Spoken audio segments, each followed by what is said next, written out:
discussed last night challenging the bird call. Have you guys now kind of fundamentally changed your approach, at least in the postseason? You've been very successful with being kind of conservative. Yeah, well, I mean, maybe.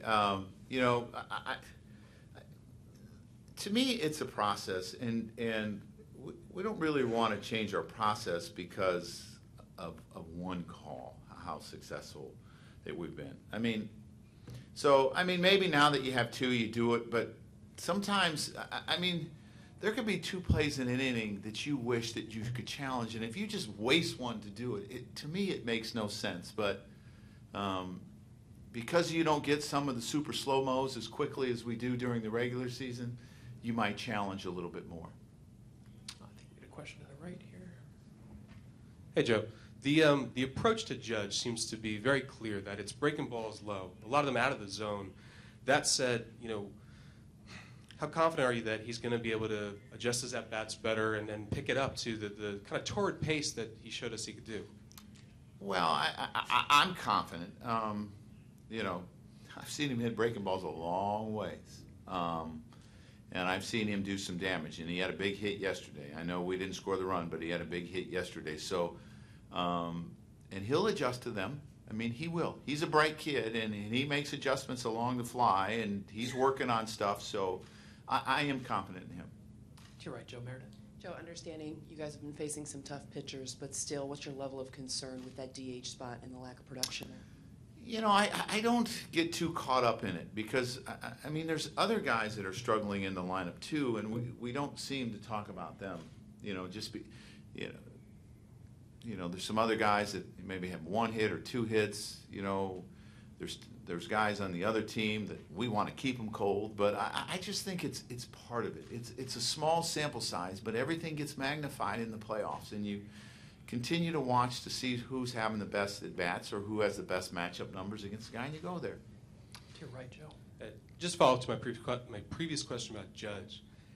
Because the approach seems so clear, why is it that you think it has taken him this long to adjust in the postseason? Well, I mean, the pitches that you're going to swing at predominantly aren't pitches that are down and away on the black at the knees or a little bit below the knees.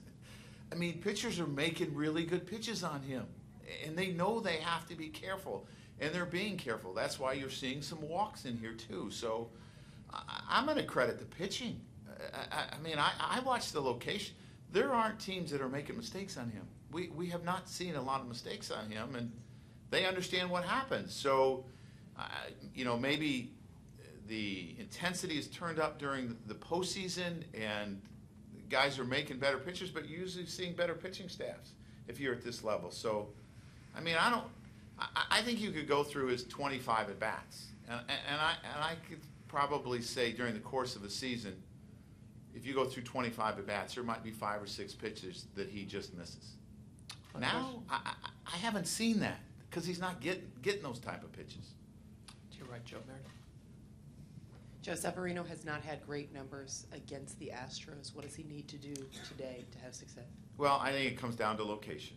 This is a team that, again, is a very good hitting team that does not walk a ton, but they don't swing out of the zone a ton either. So it comes down to locating. You got to do it. Massa located last night. He was able to hold them in check pretty well. If you make mistakes, they're going to hit them. And they're a very good hitting fastball team, and Sevy's got a big fastball, but you got to hit your spots. And if you don't, they're going to make you pay. My question, Meredith? Do you think that enters the mind of a pitcher at all? The fact that, do you think he knows that he has not had success against this team? I think they probably take it on as a bigger challenge.